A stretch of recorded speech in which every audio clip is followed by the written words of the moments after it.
இயேசு கிறிஸ்துவோடு நமக்கு இருக்க வேண்டிய அனுபவங்கள், experience with our lord Jesus Christ. இயேசுவோடு கூட அனுபவங்கள். அப்போ இரவு வாரத்தில் ஒரு நாள் போய் சாமி கும்பிட்ற மாதிரி இயேசுவை கும்பிட்டுட்டு வருவது அல்ல கிறிஸ்தவ வாழ்க்கை. இயேசுவோடு வாழ்வது, அனுதினமும் லிவிங் வித் ஜீசஸ், அதான் கிறிஸ்தவ வாழ்க்கை. இதைத்தான் வேதம் போதிக்கிறது. சும்மா வாரத்தில் ஒரு நாள் சர்ச்சில் போய் ஜெபிச்சுட்டு காணிக்கு போட்டு வந்தோட கிறிஸ்தவ வாழ்க்கை முடிந்து விடுவது அல்ல.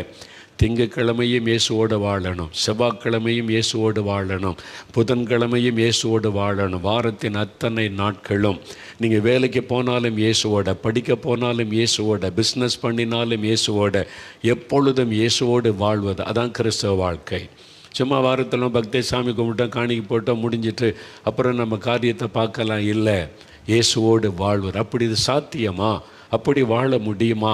இயேசுவோடு 24 மணி நேரம் வாழ முடியுமா? முடியும். அதற்கு ஒவ்வொரு அனுபவமாக நம்ம பெற்றுக்கொள்ளணும். அதற்கு முதலாவது அனுபவம் தான் தேவனுடைய பிள்ளை என்கிற அனுபவம். நாம் யோவான் 1:12 இயேசு கிறிஸ்துவின் நாமத்தின் மேல் விசுவாசம் உள்ளவர்களாய் அவருடைய இருதயத்தில் அவரை ஏற்றுக்கொண்டவர்கள் தேவனுடைய பிள்ளைகள் என்கிற அதிகாரத்தை பெறுகிறார்கள். சில்ட்ரன் ஆஃப் காட், தேவனுடைய குழந்தைகள், தேவனுடைய பிள்ளைகள். இயேசுவோடு கூட ஒரு ஐக்கியம் பெறும்போது தான் தேவனுடைய பிள்ளை என்கிற அனுபவம், அதுதான் ரட்சிப்பின் அனுபவம். அதைத்தான் மனம் திரும்புதல் என்று வேதம் சொல்லுகிறது. அதைத்தான் மறுபடியும் பிறத்தல் என்றும் வேதம் சொல்லுகிறது. இந்த அனுபவம் தான் கிறிஸ்தவ வாழ்க்கையின் அடிப்படை. இயேசுவை உள்ளத்தில் ஏற்றுக்கொள்வது. இப்போ இயேசு என் கூட இருக்கிறான்னு சொல்கிறோம் பார்த்தீங்களா, அதுதான் ரட்சிப்பு. அவ்வளோதான். நிறைய பேர் நீங்கள் கிறிஸ்தவர் எல்லாரும் கூட இப்போ இயேசுவை உங்களுடைய உள்ளத்தில் ஏற்றுக்கொண்டிருக்கீங்களா, அதான் ரட்சிப்போம். அவ்வளோதான், ரொம்ப சிம்பிள். இயேசுவை என் உள்ளத்தில் ஏற்றுக்கொண்டிருக்கேன், அவர் என் தகப்பனாக இருக்கார், நான் அவர் பிள்ளையாக இருக்கிறேன், அதுதான் ரட்சிப்பு என்பது. அதை காத்துக்கொள்ளணும். அதான் நான் சொன்னதை காத்துக்கொள்றதுக்கு நீங்கள் ஜாக்கிரதையாக இருக்கணும். சரி, இது முதலாவது அனுபவம். அடுத்த ஒரு வேத வசனம் நம்ம வாசிக்கணும். ரோமர் 8ஆம் அதிகாரம், வேத புஸ்தகத்தில் ரோமர் 8ஆம் அதிகாரம் 14வது வசனம் எடுங்க. ரோமர் 8ஆம் அதிகாரம் 14வது வசனம். புதிய ஏற்பாட்டில் 216வது பக்கம். புதிய ஏற்பாட்டில் 216வது பக்கம் எடுத்துட்டிங்களா? ரோமர் 8ஆம் அதிகாரம் 14வது வசனம் பாருங்கள். வசனத்தை கவனிங்க. அந்த வசனத்தை நான் வாசிக்கிறேன் பாருங்கள். மேலும் எவர்கள் தேவனுடைய ஆவியினாலே நடத்தப்படுகிறார்களோ அவர்கள் தேவனுடைய புத்திரராயிருக்கிறார்கள். பார்த்தீங்களா? எவர்கள் தேவனுடைய ஆவியினால் நடத்தப்படுகிறார்களோ அவர்கள் தேவனுடைய புத்திரராயிருக்கிறார்கள். Sons and daughters of God, தேவனுடைய புத்திரர் அப்படி சொல்லப்படுகிறார். தேவனுடைய பிள்ளைகள், சில்ட்ரன் ஆஃப் காடுக்கும் சன்ஸ் அண்ட் டாட்டர்ஸ் ஆஃப் காடுக்கும் என்ன வித்தியாசம்னா, இது யார் அப்படின்னு கேட்டால் சின்ன குழந்தை, இது என் குழந்தைங்க அப்படிம்பாங்க. சின்ன குழந்தைகள்னால் என் குழந்தை, ஒரு டீனேஜ் வரைக்கும் என் குழந்தை அப்படின்னு சொல்லுவாங்க.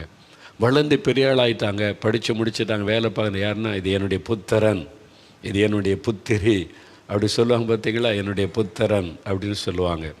தேவனுடைய புத்திரன் அப்படின்னா sons of God, daughters of God. பெரியவங்க, முதிர்ந்த நிலைமைக்கு வந்துட்டாங்க. குழந்தைகளாக இருந்தவங்க வளர்ந்து பெரிய ஆளாகி விவரம் தெரிஞ்சு இப்போ வேலைக்கு வந்துட்டாங்க. ஃபேமிலி ரெஸ்பான்சிபிலிட்டி வந்துட்டு அவங்க ரொம்ப கவனமாக இருக்கிறாங்க, சம்பாதிக்கிறாங்க, வீட்டுக்கு பணம் கொடுக்குறாங்க, உதவியாக இருக்கிறாங்க.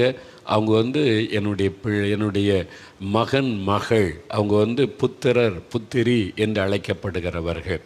ஆவிக்குரிய வாழ்க்கையில் இந்த அனுபவம் இருக்கிறாரு. முதல்ல நம்ம இயேசு மனம் திரும்பி ரட்சிக்கப்படும் போது தேவனுடைய குழந்தைகளாக இருக்கிறோம். அதன் பிறகு புதிதாய் பிறந்த குழந்தைகளைப் போல திருவசனமாகிய பாலின் மேலே வாஞ்சியாருங்கள்னு பேதுரு சொல்கிறார். அப்போ இயேசுக்குள்ளே மறுபடியும் பிறந்து ரட்சிக்கப்பட்டுட்டா புதிதாய் பிறந்த ஒரு குழந்தை. அந்த குழந்தை எப்படி பால் அடிக்கடி கொடுத்துக்கிட்டே இருக்கணுமோ அதே மாதிரி வேத வசனமாகிய களங்கமில்லாத ஞான பால். இந்த வசனத்தை வாசிக்க வாசிக்க வாசித்துக்கு தான் அந்த குழந்தை எப்படி பால் குடித்து வளருதோ இந்த வசனத்தில் நம்ம வளரணும். பைபிள் வசனத்தை எவ்வளோ அதிகமாக நம்ம உட்கொள்ளுகிறோமோ, வாசித்து தியானிக்கிறோமோ, ஆவிக்குரிய வாழ்க்கையிலே வளருவோம். ஒரு ஸ்டேஜ் வந்த பிறகு நாம் தேவனுடைய புத்திரர் எனப்படுவோம். அதான் அந்த வசனம் சொல்லுது. அதாவது sons of God, daughters of God அப்படின்ற தேவனுடைய புத்திரர். அதுக்கு என்னதான் அந்த வசனம் சொல்லுது? தேவனுடைய ஆவியினால் நடத்தப்படுகிறவர்கள். those who are led by the Spirit of God, பரிசுத்தாவியினாலே வழி நடத்தப்படுகிறவர்கள். அந்த அனுபவத்தில் வந்துட்டால் நீங்கள் தேவனுடைய புத்திரர் என அழைக்கப்படுவீர்கள். அதில் வரணும். நிறைய பேர் இந்த தேவனுடைய பிள்ளைன்னு குழந்தையாகவே இருப்பாங்க. நம்ம வளரணும், அதுதான் ஆண்டவர் விரும்புகிறார். உங்கள் வீட்டில் இருக்கிற குழந்தை இப்போ தான் யூகேஜி போகுதுன்னு வைங்க, அது வளரவே மாட்டேங்குது, அப்படியே இருக்குது. ஒரு 5 வருஷம் 10 வருஷம் சந்தோஷப்படுவீங்களா? அது வளரணும், அடுத்த வகுப்புக்கு போகணும், பெருசாகணும், மேலே ஃபஸ்ட் ஸ்டாண்டர்ட் செகண்ட் அப்படிலாம் வளர்ந்து தானே விரும்புவீங்க. ஆண்டவராக தான் நீ குழந்தைகளாகவே இருக்கக்கூடாது. அது ஆரம்பத்தில் கொஞ்ச காலம். இனி நீங்கள் வளரணும். ஆவிக்குரிய வாழ்க்கையில் ஸ்பிரிச்சுவலாக நீங்கள் வளரணும். தேவனுடைய புத்திரன் புத்திரி என்கிற அனுபவத்துக்குள்ளே நீங்கள் வரணும். அப்போ அது எப்போ கிடைக்கும்னா, தேவனுடைய ஆவியினால் வழி நடத்தப்படுகிறவர்கள். இயேசுவை ஏற்றுக்கொள்ளும் போது தேவனுடைய பிள்ளைகள் ஆகிறோம். ஆவியானவரால் வழி நடத்தப்படுகிற ஒரு அனுபவம் இருக்கிறது. இந்த அனுபவத்தை பெற்றுக்கொள்ள முதலாவது பரிசுத்த ஆவியினால் நிரப்பப்பட்ட அனுபவத்தை பெறணும். பரிசுத்தாவினால் நிரப்பப்பட்ட உடனே நீங்கள் தேவனுடைய புத்திரர் ஆவதில்லை. அவரால் வழி நடத்தப்படுகிற அனுபவத்துக்குள்ளே வரணும். நிறைய பேர் 30 வருஷம் 40 வருஷமான அபிஷேகம் பெற்றேன்னு அதே அந்நிய பாஷை பேசிக்கிட்டே காலத்தை ஓட்டி விட்டோம். அதெல்லாம் போதாது. ஆவியானவரால் வழி நடத்தப்படுகிற அனுபவம், leading by the Holy Spirit, ஆவியானவருடைய கைடன்ஸோடு வாழ்வது, ஆவியானவர் நம்மோடு பேசுவது, நம்மை வழி நடத்துவது, நம்ம கூட இருந்து செயல்படுவது, இந்த அனுபவத்தோடு வாழ்கிறவங்க தான் தேவனுடைய புத்திரர். அதான் ஸ்பிரிச்சுவல் லைஃப்பில் அடுத்த அனுபவம். நீங்கள் அந்நிய பாஷை பேசிக்கிட்டே இருந்தீங்கன்னா புத்திரர் ஆயிட்டீங்கன்னு நம்பிடாதங்க. வசனம் என்ன சொல்லுது? ஆவியின் அபிஷேகம் பெற்றவர்கள்னு சொல்லலை, பரிசுத்தாவினாலே வழி நடத்தப்படுகிறவங்க தான் தேவனுடைய புத்திரர். அந்த அனுபவத்துக்கு வருவதற்கு முதலாவது பரிசுத்தாவினால் நிரப்பப்பட்ட அனுபவத்தை பெற்றுக்கொள்ளணும். அதான் முதலாவது. பரிசுத்தாவினால் நிரப்பப்பட்ட அனுபவத்துக்குள்ளே வரணும். அப்போ இந்த பரிசுத்த ஆவியானவர், நான் ரட்சிக்கப்பட்ட ஆரம்ப காலத்தில் இந்த ஆவியானவரை பற்றி தெரியாது. நான் பாவத்தை விட்டு மனம் திரும்பிட்டேன், ரட்சிக்கப்பட்டுட்டேன், தேவனுடைய பிள்ளைன்ற சந்தோஷம்லாம் இருந்துச்சு. அப்போ பைபிள் வாசிக்கும் போதெல்லாம் ரொம்ப எக்ஸைட்மெண்ட்டு, நல்ல ஒரு மாற்றம் தான் இருந்தது. ஆனால் அது குழந்தை அனுபவம். அதிலிருந்து நான் வளரணும்னு கர்த்தர் விரும்பினார். அதன் பிறகு அந்த நாட்களில் பரிசுத்தாவினரை பற்றி கேள்விப்பட ஆரம்பித்தேன். அபிஷேகம், ஆவிலை நிரம்புவது, அந்நிய பாஷை பேசுவது, இதெல்லாம் பார்த்து கேள்விப்பட இப்படி ஒரு அனுபவம் இருக்குதா, இது என்னது என்பதாக பேசும்போது ஒரு ஊழியக்காரர் ஒன்று பேசும்போது சொன்னார். அவர் பிரசங்கம் பண்ணி, இன்றைக்கி நிறைய பேர் அந்நிய பாஷைன்றாங்க, ஆவியின் அபிஷேகன்றாங்க. நம்ம ரட்சிக்கப்படும் போதே பிதா குமாரன் பரிசுத்தாவினை திருத்துவ தேவன் நமக்குள் வந்து விட்டார். அவர் தனியாலாம் வரமாட்டார். அவர் திருத்துவ தேவன், பிதா குமாரன் பரிசுத்தாவியனவர் தான் நமக்குள்ளேருந்து வாசம் பண்ணுகிறார். அதனால் இந்த அபிஷேகம் அந்நிய பாஷைன்னு சொல்லலாம் நம்பாதங்க என்பதாய் ஒருவர் பிரசங்கம் பண்ணினார். அப்போ எனக்கு சரியாக தான் தெரிஞ்சது. ஆமாம் சொல்லுக்கா, நம்ம இயேசுவை ஏற்றுக்கொள்ளும் போதே இயேசு மட்டும் தனியாக எப்படி வருவார்? பிதா குமாரன் பரிசுத்தாவினர் ஒன்றில் மூன்றில் ஒன்றுமாய் இருக்கிற தேவன். அவர் முற்றிலுமாக நமக்குள்ளேருந்து வாசம் பண்ணுறாருல, அப்புறம் என்ன இன்னொரு அபிஷேகம் அந்நிய பாஷை அப்படின்னு தான் நானும் நினைத்தேன். ஏன்னா அவங்க அதை ஒரு விளக்க சொல்லும்போது சரியாக தான் தெரிந்தது. ஆனால் ஆவியானவர் அது எனக்கு வித்தியாசமாய் விளக்கத்தை கொடுத்து பரிசுத்தாவினால் நிரப்பப்படுகிற அனுபவத்தை குறித்து எனக்கு தெளிவுபடுத்தினார். அதை நீங்களும் அறிந்து கொள்ளணும். நீங்கள் அப்போஸ்தலர் நடபடிகள் 2ஆம் அதிகாரம் 38வது வசனம் எடுங்க. அப்போஸ்தலர் நடபடிகள் 2ஆம் அதிகாரம் 38வது வசனம் எடுங்க. அதில் பேதுரு ஒரு பிரசங்கம் பண்ணுறார் பெந்தேகோஸ்தே நாள். அவங்க பரிசுத்தாவினால் நிரப்பப்பட்டு அந்நிய பாஷைகளை பேசுகிறாங்க, பற்பல பாஷை பேசுகிறாங்க. அப்போ ஜனங்கள் கூடி வந்தபோது பேதுரு பிரசங்கம் பண்ணும்போது அவங்க இருதயத்தில் குத்தப்பட்டவர்களாய் மனம் திரும்பி நாங்கள் என்ன செய்யணும் அப்படின்னு கேட்குறாங்க. அப்போ பேதுரு என்ன சொல்கிறார் பாருங்கள். பேதுரு அவர்களை நோக்கி, நீங்கள் மனம் திரும்பி, முதலாவது பாருங்கள், ஃபஸ்ட்டு வருவது மனம் திரும்புதல். அதான் ரட்சிப்பு. பாவத்தை உணர்ந்து நான் பாவம் செய்துட்டேன், ஆண்டவரை என்னை மன்னிக்கணும், நீ பாவத்தை விட்டு மனம் திரும்புவது. பாவத்தில் இருந்து கொண்டே என்னை மன்னிச்சிருங்கன்னு டெய்லி ஜெபித்து கொண்டிருப்பது அல்ல. அந்த பாவத்தை விட்டு மனம் திரும்புவது, டேர்ன் பேக், அப்படியே திரும்பணும். அந்த தன் பாவத்தை அறிக்கை செய்து விட்டு விடுகிறவன் இரக்கம் பெறுவான். ஆண்டவரே இந்த பாவத்தை செய்துட்டு என்னை மன்னிச்சிருங்க, நீ மனம் திரும்பி, பேதுரு சொல்ல, நீங்கள் மனம் திரும்பி ஒவ்வொருவரும் பாவ மன்னிப்புக்கென்று இயேசு கிறிஸ்துவின் நாமத்தினாலே ஞானஸ்நானம் பெற்றுக்கொள்ளுங்கள். மனம் திரும்பின பிறகு, ரட்சிக்கப்பட்ட பிறகு ஞானஸ்நானம் பெற்றுக்கொள்ளணும். தண்ணீரிலே மூழ்கி ஞானஸ்தானம் பெற்றுக்கொள்ளுவதை வேதம் குறிப்பிடுகிறது. அதுதான் மனம் திரும்பினக்கு பிறகு தான் ஞானஸ்நானம், அதுக்கு முந்தி ஞானஸ்நானம் கிடையாது. அதை அழகாக ஆவியானவர் எழுதி வைத்த முதல்ல மனம் திரும்புதல், ரெண்டாவது ஞானஸ்தானம் பெற்றுக்கொள்ளுவது. அதுதான் நான் மனம் திரும்பி ரட்சிக்கப்பட்டதற்கு நம்ம அதுக்கு ஒரு அடையாளம் தெரியப்படுத்துகிறோம். ஆண்டவரோடு உடன்படிக்கை பண்ணியிருக்கேன், நான் மனம் திரும்பி ரட்சிக்கப்பட்டுட்டேன், இயேசுவோட சிலுவையில் அறையப்பட்டேன், அவரோடு அடக்கம் பண்ணி உயிரோடு எழுந்து விட்டேன் என்பதை சமுதாயத்துக்கு மற்றவங்களுக்கு தெரியப்படுத்துகிறோம். நான் இயேசுக்குள்ளே என்னை ஒப்பு கொடுத்துட்டேன்னு சொல்லி. அதன் பிறகு என்ன நடக்கு பாருங்கள். அப்பொழுது பரிசுத்த ஆவியின் வரத்தை பெறுவீர்கள்.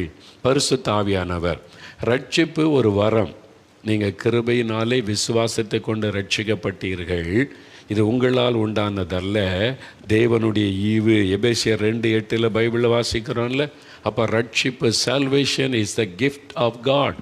அது தேவனுடைய ஈவு, ஒரு ஈவு, ஒரு கிஃப்ட் என்பதாய் வசனம். அதே மாதிரி அப்போஸ்தலர் 2:38 சொல்லுது, பரிசுத்த ஆவியானவர் it's the gift of God. அது தேவனுடைய ஒரு ஈவு, தேவனுடைய ஒரு வரம், தேவனுடைய ஒரு கிஃப்ட். நமக்கு கொடுக்கப்படுகிற பரிசுத்த ஆவியின் அபிஷேகம், பரிசுத்த ஆவியின் வல்லமை என்பதாக வசனம் சொல்லுகிறதை நம்ம பார்க்கிறோம். அதான் நான் சொன்னல, ரட்சிக்கப்படும் போதே பரிசுத்த ஆவி பெற்றுட்டோம். அப்புறம் இன்னொரு அனுபவம்னு சொன்னால், சில வசனத்தை வாசித்தான் உங்களுக்கு தெளிவு கிடைக்கும். எபேசியர் 1 எடுங்க பைபிளில். எபேசியர் எல்லாத்துக்குமே மோகன்லாசுடைய அனுபவம் முக்கியம் கிடையாது, அது ரெண்டாவது. வசனத்தின்படி தான் நம்முடைய அனுபவம் இருக்கணும், அதான் முக்கியம். வேறு வசனத்தில் அதை பற்றி சொல்லியிருக்குதா அப்படின்றத நம்ம கவனிக்கணும். எபேசியர் 1 எடுங்க. 264 பக்கம் புதிய ஏற்பாட்டில் எடுத்துட்டிங்களா? எபேசியர் 1 264 பக்கத்தில் 13வது வசனம் பாருங்கள். 13 வசனத்தை கவனிங்க, நான் சொல்கிறதையும் கேளுங்க. நீங்களும் உங்கள் ரட்சிப்பின் சுவிசேஷமாகிய சத்திய வசனத்தை கேட்டு விசுவாசிகள் ஆனபோது வாக்குத்தத்தம் பண்ணப்பட்ட பரிசுத்த ஆவியால் அவருக்குள் முத்திரை போடப்பட்டீர்கள். நல்ல வசனத்தை கவனிங்க. நீங்கள் ரட்சிப்பின் சுவிசேஷத்தை கேட்டு விசுவாசிகள் ஆனபோது, அப்போ வேத வசனத்தை கேட்டு மனம் திரும்பி ரட்சிப்புக்கு ஒப்பு கொடுத்த போது விசுவாசிகள். நான் ரட்சிக்கப்பட்டுட்டேன், இப்போ நான் விசுவாசி, அந்த அனுபவத்தை பெறுகிறோம். அதான். அப்படி நீங்கள் விசுவாசிகள் ஆனபோது என்ன நடந்தது அப்படின்னு கேட்டால், வாக்குத்தத்தம் பண்ணப்பட்ட பரிசுத்த ஆவியினாலே முத்திரை போடப்பட்டீர்கள். Sealed by the Holy Spirit. It is a seal of the Holy Spirit. முதலாவது நடக்கிறது என்னென்னா, பரிசுத்த ஆவியினாலே முத்திரை போடப்படுவது. நான் தேவனுடைய பிள்ளை, என் ஆவியானவர் முத்திரை போட்டுருவார், என் விசுவாசி அப்படின்னு ஒரு முத்திரை பதிக்கப்படுகிறது. அதான் seal of the Holy Spirit. அதுதான் நம்முடைய உள்ளத்தில் உண்டாகிறது. இவங்க தேவனுடைய பிள்ளை என்கிற அதிகாரம், அந்த சீல் அது குத்தப்படுகிறார். அதான் பரிசுத்தாவினால் முத்திரை போடப்பட்டீர்கள். அது ஃபஸ்ட்டு நம்ம ரட்சிக்கப்படும் போது கிடைக்கிற அனுபவம், seal of the Holy Spirit. அதான். அடுத்து 14வது வசனம் பாருங்கள். அவருக்கு சொந்தமானவர்கள் அவருடைய மகிமைக்கு புகழ்ச்சியாக மீட்கப்படுவார்கள் என்பதற்கு ஆவியானவர் நம்முடைய சுதந்திரத்தின் அச்சாரமாக இருக்கிறார் என்று வசனம் சொல்லுகிறார். இந்த ஆவியானவர் நம்முடைய சுதந்திரத்தின் அச்சாரமாக இருக்கிறார் என்பதாய். அச்சாரம் என்பது, அச்சாரமாக ஏதாவது கொடுங்க, அட்வான்ஸு, அதுதான் சொல்லுவோம், அட்வான்ஸு கொடுப்பார். அது மாதிரி ஆவியானவர் அந்த சீல், அதை தான் பெற்றுக்கொள்ளுகிறோம். அந்த பரிசுத்த ஆவியினால் முத்திரை போடப்பட்டு இவங்க தேவனுடைய பிள்ளைகள் என்பதற்கான ஒரு அடையாளம். அவ்வளோதான் ரட்சிக்கப்படும் போது நடப்பது. ஆனால் அதுக்கு பிறகு ஒரு அனுபவம் இருக்கிறது. ஆவியானவர், பரிசுத்த ஆவியாருக்குள்ளே பல அனுபவம் இருக்குது. அபிஷேகம் பெறுவது, ஆவியானவராலே வழி நடத்தப்படுவது, ஆவியானுடைய வரங்களை பெற்றுக்கொள்வது, ஆவியானுடைய வல்லமை வெளிப்படுவது, எல்லாம் பைபிளில் இருக்கிறது. இந்த ஒன்றுன்னா தியானித்தா அதுக்குள்ள அவ்வளோ ஆழம் இருக்கிறது. சும்மா நம்ம மேலோட்டமாக ஒரு வசனத்தை வச்சுட்டு நம்ம இவ்வளோதான் அப்படின்னு நினச்சிடக்கூடாது. அப்போது பைபிளில் சொல்லப்பட்ட அனுபவங்கள்லாம் நமக்குரியது என்பதை விசுவாசிக்கணும். இப்போ நம்ம ரட்சிக்கப்படும் போது பரிசுத்த ஆவியின் முத்திரை பெற்றுக்கொள்ளுகிறோம். அதன் பிறகு பரிசுத்த ஆவியினால் நிரப்பப்படுகிற ஒரு filling of the Holy Spirit. முதல்ல உள்ளது seal of the Holy Spirit, next filling of the Holy Spirit, ஆவியினாலே நிரப்பப்படும், அல்லது baptism of the Holy Spirit, பரிசுத்த ஆவியினால் ஞானஸ்தானம் பெற்றுக்கொள்வது. இதெல்லாம் யாருங்க சொல்லிக் கொடுத்தா? இயேசு சொல்லியிருக்கிறாருங்க, பைபிளில் இருக்குது. நீங்கள் அதனால தான் சும்மா பேருக்கு பைபிள் வாசித்துட்டு நானும் பைபிள் வாசித்துட்டேன், நானும் ஜெபிச்சிட்டேன் அப்படின்னு போகிறதல்ல கிறிஸ்தவ வாழ்க்கை. வேறு வசனத்தை ஆராய்ந்து பாருங்கள், இதை பற்றி என்ன சொல்லியிருக்குது. சரி, இப்போ யோவான் எழுதின சுவிசேஷம் 14ஆம் அதிகாரம் எடுங்க. யோவான் 14ஆம் அதிகாரம், ஜான் சாப்டர் 14 எடுத்துட்டிங்களா? புதிய ஏற்பாட்டில் 149வது பக்கம், அதில் 16-17 வசனங்கள் பாருங்கள், நல்ல கவனம். இயேசு தன் சீஷர்களை பார்த்து சொல்லுகிற வார்த்தை. இயேசு தன் சீஷர்களை பார்த்து சொல்கிறாரு, நான் பிதாவை வேண்டிக் கொள்ளுவேன், அப்பொழுது என்றென்றைக்கும் உங்களுடனே கூட இருக்கும்படிக்கு சத்திய ஆவியாகிய வேறொரு தேற்றரவாளனை அவர் உங்களுக்கு தந்தருளுவார். another comforter. இது யார்? பரிசுத்த ஆவியானவர். அதை குறித்து தான் இயேசு சொல்றார், நான் பிதாவை வேண்டிக் கொள்ளுவேன், அப்பொழுது பரிசுத்த ஆவியானவர் வந்து உங்களுக்குள்ளே எப்பொழுதுமே வாசம் பண்ணுவார் என்பதாய் சொல்லுகிறார்.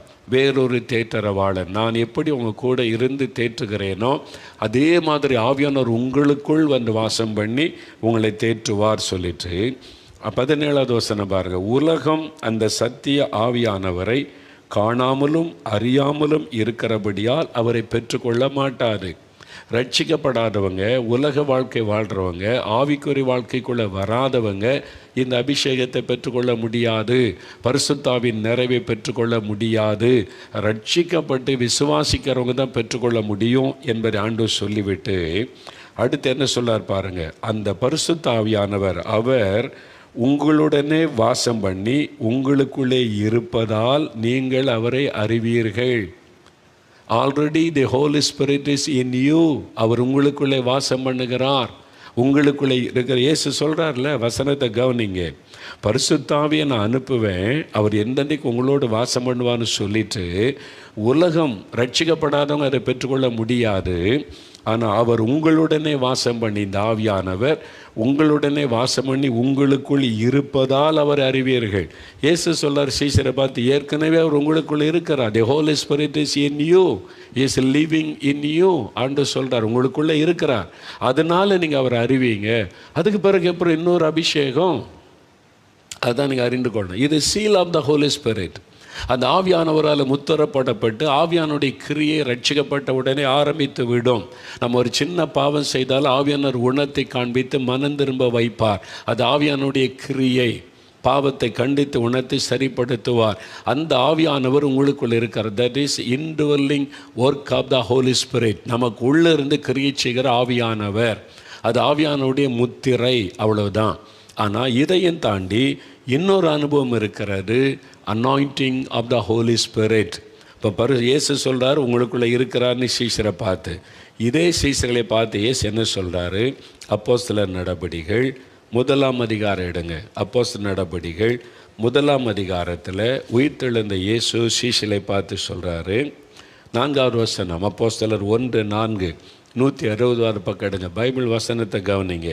அன்றியும் அவர் அவர்களுடனே கூடி வந்திருக்கும் போது உயிர்த்தெழுந்த இயேசு அவர்களை நோக்கி, யோவான் ஜலத்தினாலே உங்களுக்கு ஞானஸ்நானம் கொடுத்தான், நீங்கள் சில நாளைக்குள்ளே பரிசுத்தாவினாலே ஞானஸ்நானம் பெறுவீர்கள். சீசரை பார்த்து இயேசு சொல்கிறாரு, you are going to receive the baptism of the Holy Spirit. பரிசுத்தாவினாலே ஞானஸ்நானம் பண்ணப்படுவீங்க, பரிசுத்தாவினாலே நிரப்பப்படுவீங்க. இந்த பரிசுத்தாவியானவர் உங்களுக்குள்ளே வாசம் பண்ணுகிறார் என்று யோவான் 14:17 இயேசு சொல்லுகிறார். அப்போ ஆவியானவர் அவங்களுக்குள்ளே இருக்கிறார். ஆனால் அது போதாது, இன்னொரு எக்ஸ்பீரியன்ஸ் இருக்கிறது. That is filling of the Holy Spirit, anointing of the Holy Spirit, baptism of the Holy Spirit. அது பரிசுத்தாவினால் நிரப்பப்படுவது, பரிசுத்தாவினால் ஞானஸ்நானம் பெற்றுக்கொள்வது. அதை பெற்றுக்கொள்ளும் வரை எருசலேமிலே காத்திருங்க, அவர் வரும்பொழுது நீங்கள் பலனடைந்து எனக்கு சாட்சியாக இருப்பீங்கன்னு 8வது வசனத்தில் இயேசு தான் சொல்லுகிறார். புரியுதா உங்களுக்கு? அப்போ ரட்சிக்கப்படும் போது பரிசுத்தாவினால் முத்திரை போடப்பட்டிருக்கிறோம். தேவனுடைய பிள்ளை என்கிற முத்திரை அது போதாது. பரிசுத்தாவினால் நிரப்பப்படுகிற இன்னொரு அனுபவம் இருக்குது. அது இயேசுவை தெளிவாய் சொல்லி எருசலேமில் காத்திருங்கள்னு சொல்லுகிறார். இன்னும் 2 உதாரணத்து மூலமாக சொன்னால் உங்களுக்கு விளங்க. அப்போஸ்தலர் நடபடிகள் 9ஆம் அதிகாரம் எடுங்க. அப்போஸ்தலர் 9 அதிகாரம் எடுங்க. அப்போஸ்தலர் 9 அதிகாரம் எடுத்துட்டிங்களா? 9 அதிகாரத்தில் சவுல், இந்த சவுல் என்கிற வாலிபன் தான் ஸ்தேவான் கொல்லுவதற்கு ரொம்ப துணையாக இருந்தான். கிறிஸ்தவளை அழிக்கணும், கொன்னுறணும்னு சொல்லி தீவிரமாக இருந்தான். கிறிஸ்தவளை ஜெயிலில் அடைக்கிறது அதான் அவனுடைய வேலை. அது ஒரு பெரிய ஊழியமாய் செய்தான். இன்றைக்கி சிலர் செய்கிறாங்கல்ல, கிறிஸ்தவங்களை அடிக்கிறது ஒரு பெரிய ஊழியம், அதை வீடியோ எடுத்து போடுறது பெரிய ஊழியம், பணத்துக்கு சிலர் செய்கிறாங்கல்ல. அந்த மாதிரி அப்போவே ஒரு ஆள் செஞ்சுக்கிட்டு இருந்தான் சவுல் என்று வாலிபன். இவன் ஆண்டவர் சந்திக்கிறார். தமஸ்கு போகிற வழி, சிரியா தேசத்தினுடைய தமஸ்கு. இப்போ சிரியா பார்க்குறல்ல, அதான் அந்த பகுதியில் தான் நடந்தார். தமஸ்கு போகிற வழியில் ஆண்டவர் இந்த சவுலை சந்திக்கிறார். சந்திக்கும்போது அவர் என்ன சொல்லுகிறார் பாருங்கள். அப்போஸ்தலர் 9ஆம் அதிகாரம் 6வது வசனம் பாருங்கள். அவன் நடுங்கி திகைத்து, ஆண்டவரே, நான் என்ன செய்ய சித்தமாக இருக்கிறீர்? இங்கே தான் சவுல் ரட்சிக்கப்படுகிறார். முதல்ல வாய் திறந்து இயேசுன்னு அறிந்து இயேசுவை ஆண்டவர் என்று சொல்லுகிறார். அவரை ஆண்டவராக உள்ளத்தில் ஏற்றுக்கொள்ளும் போது தான் ரட்சிப்பு.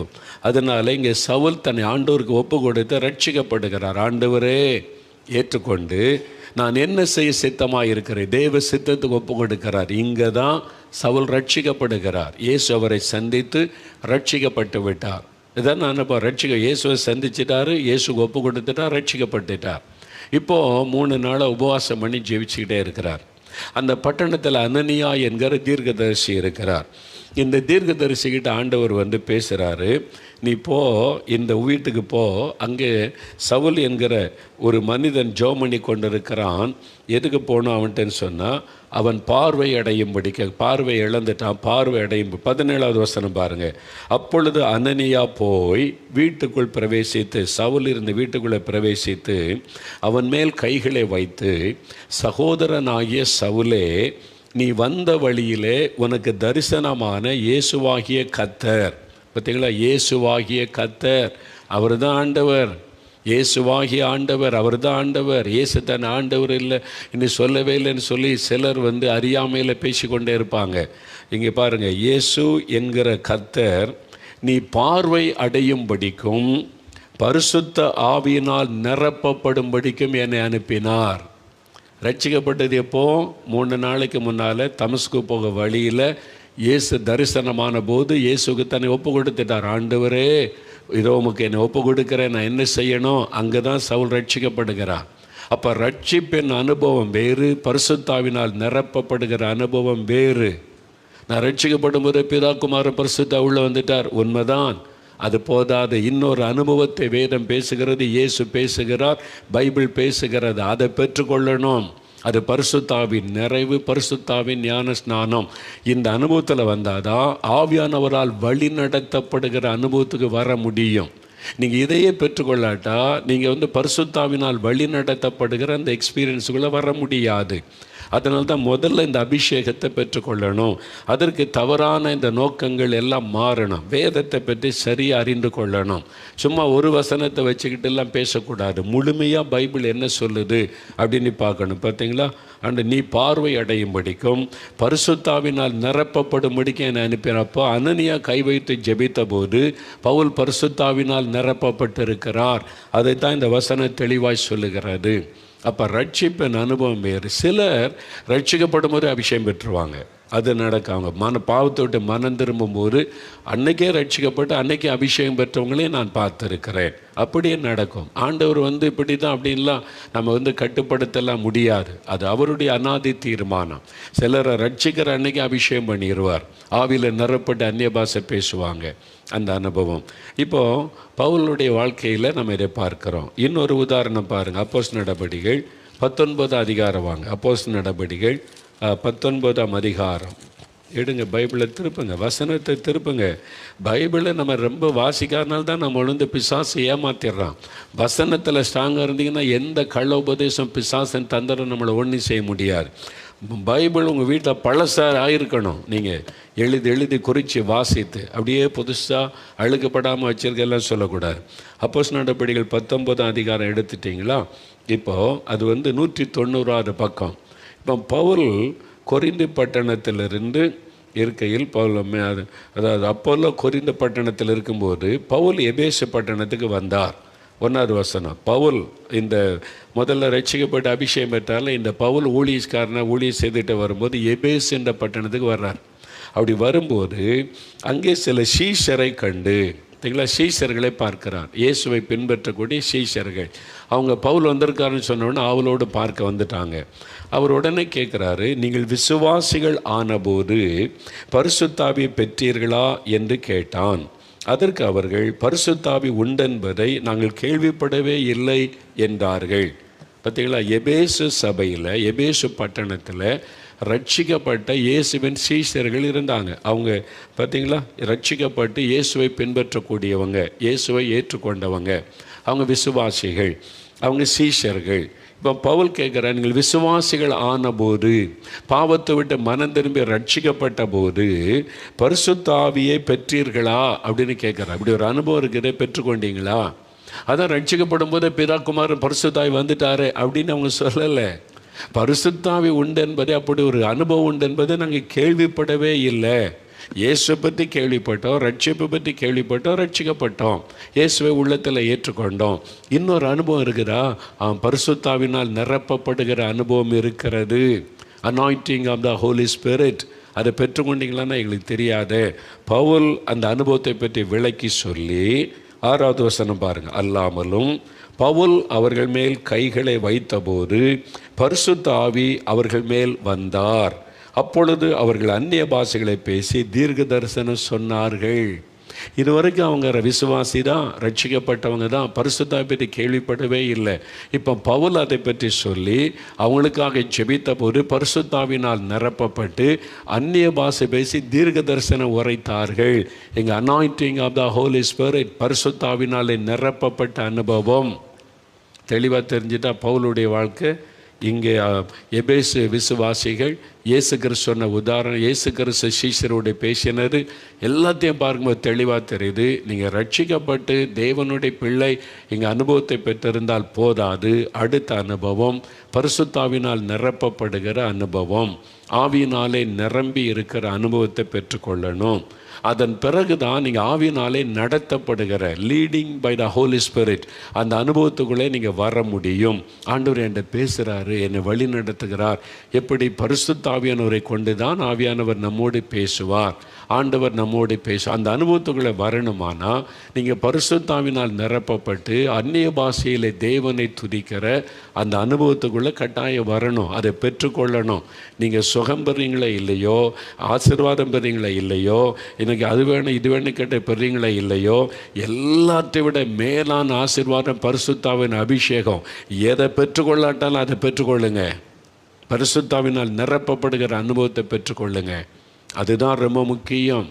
அது இருந்தால் தான் நீங்கள் ஆண்டவரோட நெருங்கி வாழ முடியும். ஆண்டவரோட நீங்கள் நெருங்கி வாழ்ந்து இன்டிமிசி வித் காட், தேவனுடைய குரலை கேட்பது, தேவனோட பேசுவது, தேவன் பேசுவதை விளங்கி கொள்வது, இதான் பரிசுத்தாவினால் நடத்தப்படுகிற அனுபவம். அதெல்லாம் நம்ம தொடர்ந்து தியானிப்போம்.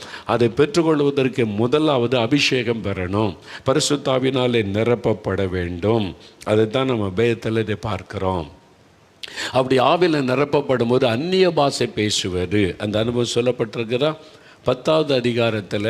கொர்நேலி வீட்டில் பரிசுத்தாவினர் ஊற்றப்பட்ட போது, அப்போஸ்தலர் நடபடிகள் 10 அதிகாரம் பாருங்கள், 44-45 வசனம் பாருங்கள், 177வது பக்கம். இந்த வார்த்தைகளை பேதுரு பேசி கொண்டிருக்கையில் கொர்நேலியு என்கிற ரோம் அதிகாரி வீட்டில் அவர் செய்தி சொல்லி கொண்டிருக்கும் போது வசனத்தை கேட்டவர்கள் யாவர் மேலும் பரிசுத்த ஆவியானவர் இறங்கினார். காரணம், அவங்க இயேசு அந்த வசனத்தை கேட்டு விசுவாசிக்க ஆரம்பிச்சிட்டாங்க. இயேசுக்கு தன்னுடைய வாழ்க்கையை ஒப்பு கொடுக்க ஆரம்பிச்சிட்டாங்க. அதே நாளில் ரட்சிக்கப்படுறாங்க, அதே நாளில் அபிஷேகம் பெறாங்க. ஆவியானவர் அவள் மேலே இறங்கினார். அவர்கள் பல பாஷைகளை பேசுகிறதையும் தேவனை புகழுகிறதையும் அவங்க கண்டாங்க. பல பாஷைகளை பேசி தேவனை புகழ்ந்தாங்க. பார்த்தீங்களா? அந்த பல பாஷை பேசுவது இது பரிசுத்தாவினால் நிரப்பப்படும் போது கிடைக்கிற ஒரு அற்புதமான அனுபவம். இது ரொம்ப அவசியம்.